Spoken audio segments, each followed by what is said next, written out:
Hey everybody, this is Larry, aka Blue Man Rule with Open Forum Radio, and I'm here because you guys know I'm an RPG player and I love RPGs, and I'm here with Moonrise. So I'm gonna introduce Rich. I'm gonna let Rich tell you who he is and a little bit about Moonrise. I'm Richard Fogey. I'm the design director at Undead Labs, and we're taking a look at Moonrise. Moonrise is a multiplayer creature collection RPG battler for mobile devices, tablets, phones, iOS, Android, Kindle Fire. Coming later this year. There you go. All right. And so this is the launch of the game. We're going to reveal a little bit of kind of backstory, what's going on in the world. The Moonrise event, which the game is named after, happens periodically in the world, and when it does occur, it corrupts normally peaceful Solari in the world, turns them into Lunari. Okay.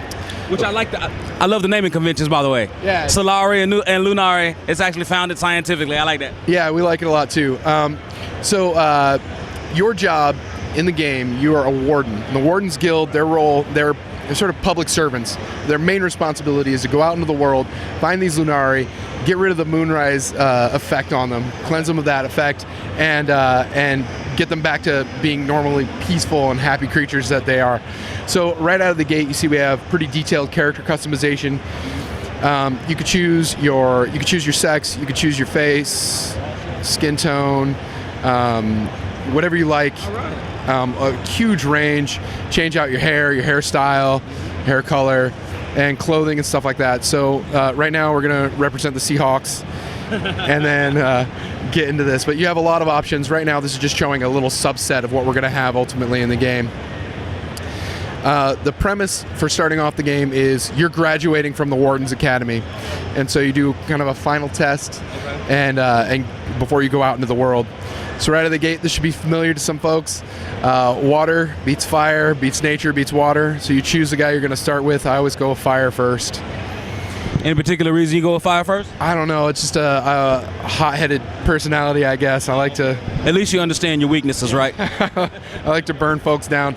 So this is the combat tutorial, and not necessarily the best thing for the kind of presentation that we're doing right now, but I'm going to play through it pretty quickly.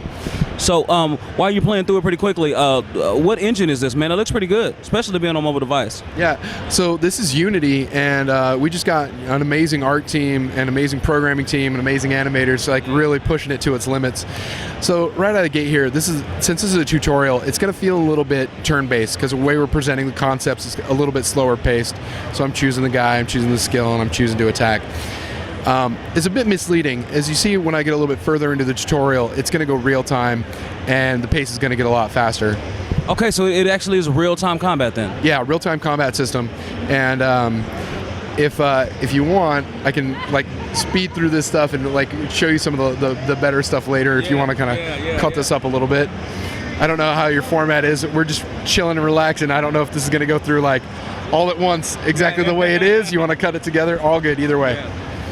So right now, a little bit slower pace. People are learning how to play the game. This is what's good against what. Pulling your creatures out into the world. So the next step, here's a little twist that we have. You get to pick a second starter. I'm going to pick the nature guy because I love him and the way he animates. So you have starters. So explain to me a little bit. So out in the world, like when you actually get into the game, outside of the tutorial, how does it work? Do you have a party built, or do you just have a companion?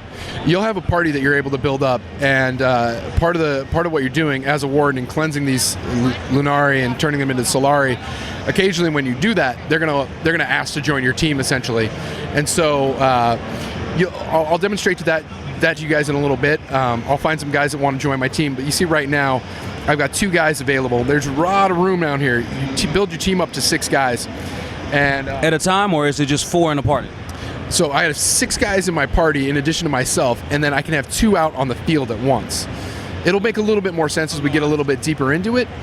And then when we get into real time, pulling guys out and putting them back into the field, it gets really interesting and really strategic. Another nice twist that we have on other creature battlers is the warden that you set up, the avatar that represents you in the world, isn't just a passive participant sitting back from combat and watching things happen. You're an active participant in the world. My warden's now going to do an attack against these guys. The other thing is, when you're in warden battles like this, there are 2 victory conditions. I can defeat the other warden's team, which is representing by these keys right here, or I can defeat the warden himself directly.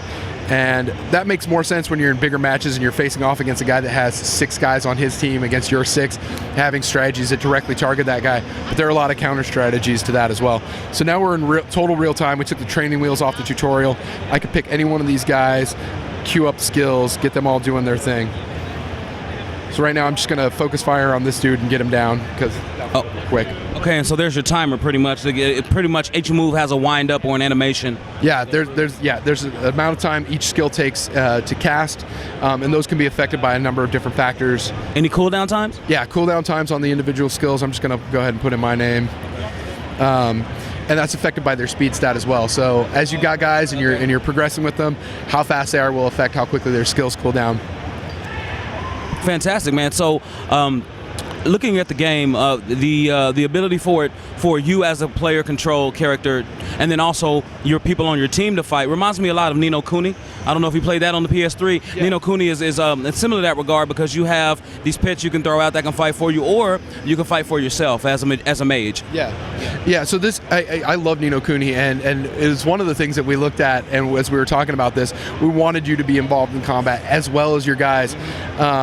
So there's a little bit of that element, and depending on the player's particular play style or their strategy, you can emphasize one or the other. Like your guys can, your Solari can function mainly as support to buff up your guy, your warden as you're getting ready to do battle, or vice versa, right? Your warden can be a support guy focusing on the creatures and how quickly they're able to do damage and things like that. So it is interesting. We wanted it to be, one of the primary goals was flexibility and customization. We want everybody to be able to come into this game and kind of make it their own style, their own strategies will work in different forms of combat.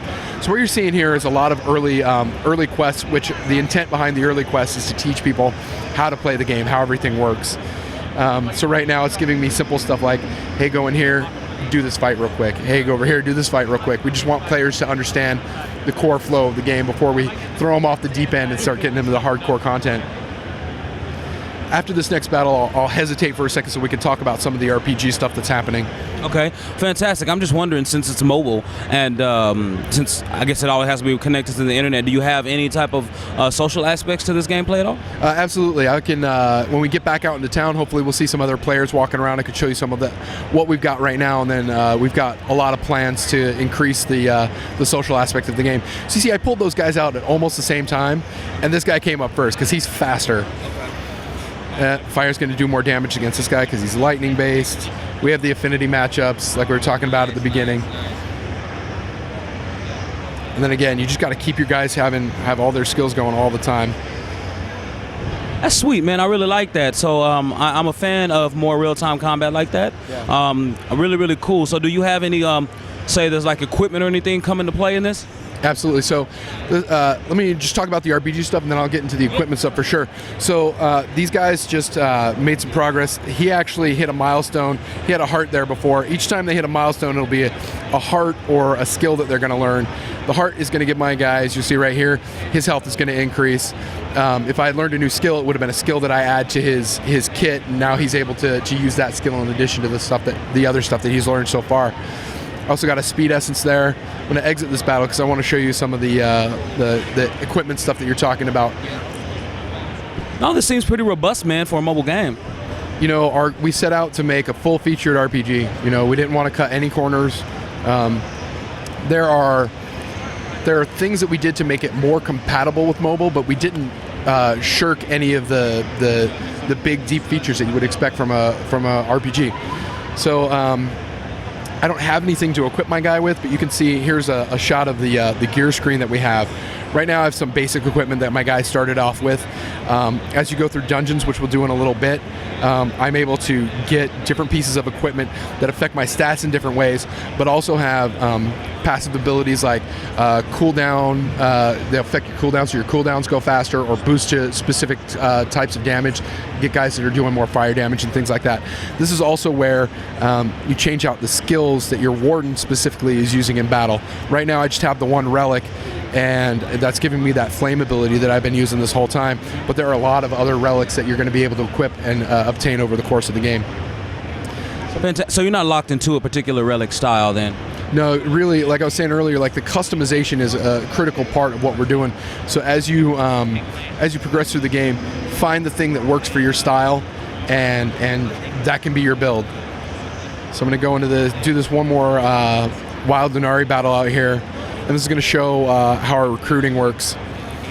After you cleanse them of the Lunari effect, there's a chance that they're going to join your team. We set this up in this first part of the game, so this one's pretty much a guaranteed chance. Now, can you turn them down? Yeah, you can turn them down. Really? Yeah, it's up to them if they want to join you, but then it's up to you if you want them to join you. Okay. Right? Ultimately, you get to make the choice. So here's my guy again. I want to pull both these guys out at the same time. And again, you see, whoop, he's first. The fire guy's going to do a bit more damage. Oh.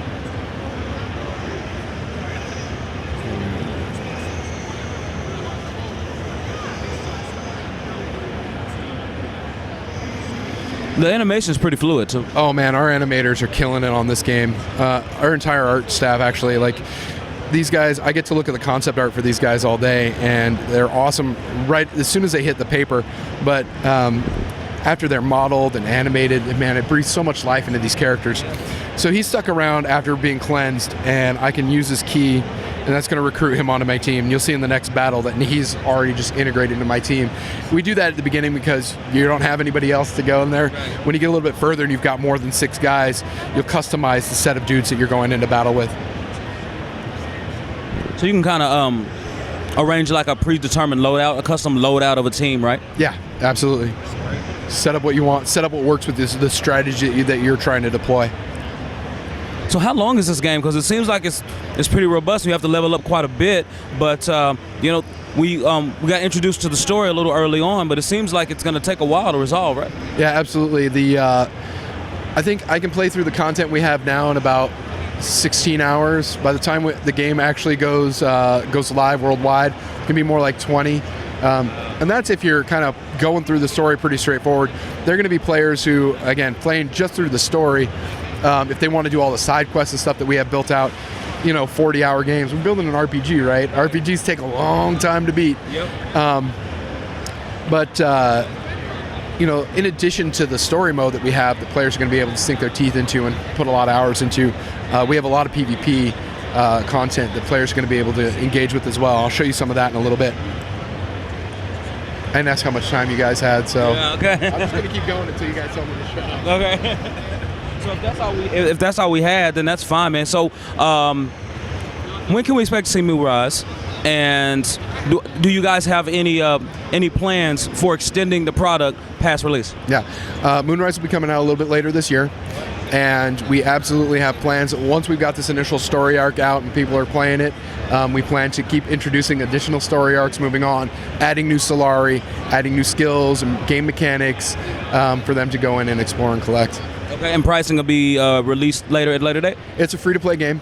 So Okay. players will be able to get it for free and then check it out on all the mobile devices that it's on. Sure, man. Well, thanks for your time, man. Really appreciate it. Thank you.